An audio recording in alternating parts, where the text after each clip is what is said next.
Mr. Speaker, the government tried to take credit in the throne speech for a decrease in the incidence of diabetes in Manitoba.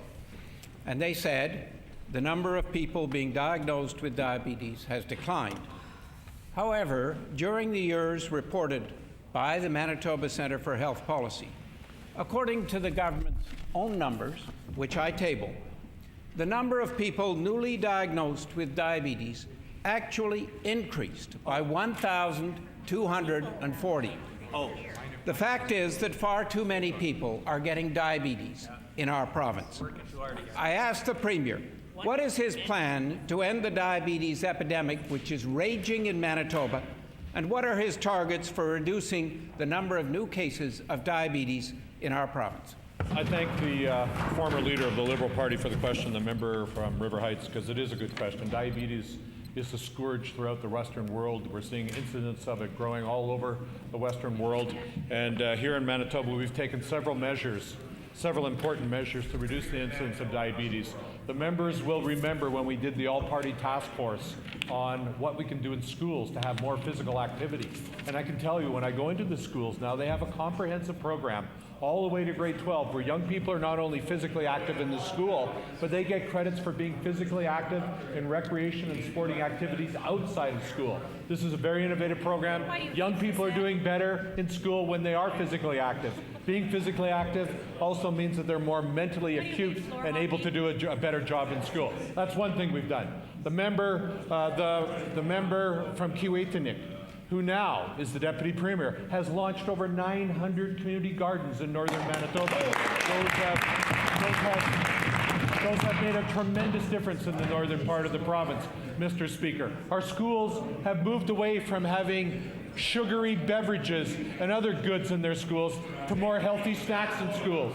We've invested in the nourishing potential. The First Minister's time has expired. Mr. Speaker, the problem is that the number of people with diabetes keeps going up and up and up.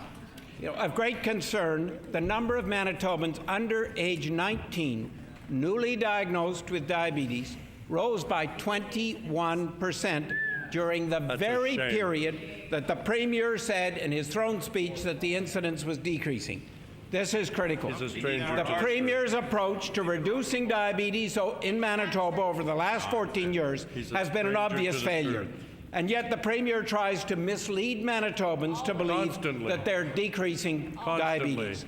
I asked the Premier, what is his plan to end the diabetes epidemic in Manitoba, and when will he present it? Mr. Speaker, I appreciate the question from the member opposite. Our stats weren't invented by us. The stats were put together by professional healthcare researchers, the Manitoba Centre for Healthcare Policy. And they said that there was an improvement in chronic disease incidence in Manitoba, including in the area of diabetes. But the member asked about young people, and I'm very glad that I started with him on my first response to indicate what we're doing in schools.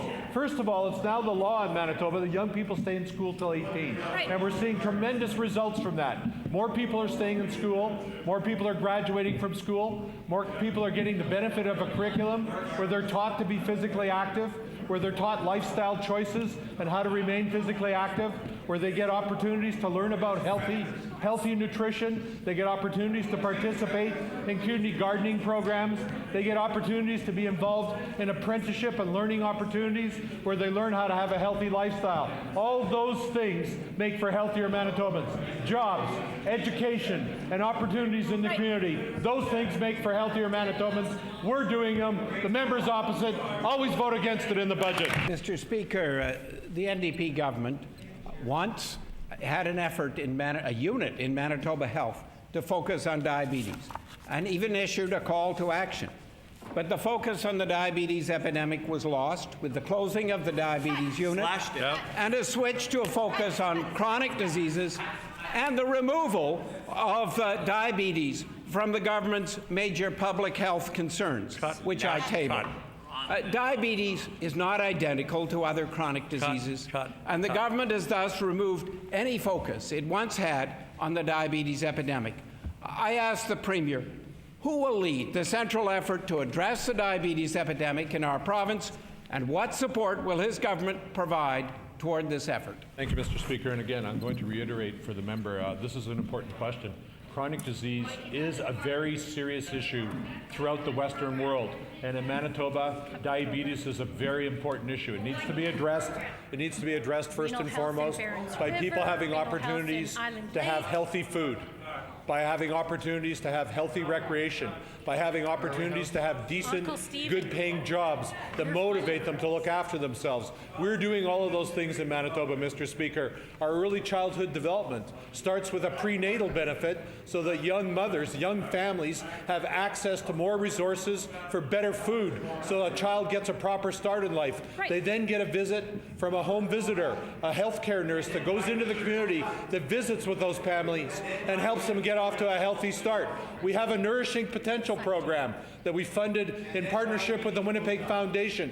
They have launched hundreds in partnership with the community's breakfast programs throughout Manitoba. We are doing things in every community in Manitoba to have people have healthy access to food, good jobs, and healthy lifestyles, Mr. Speaker.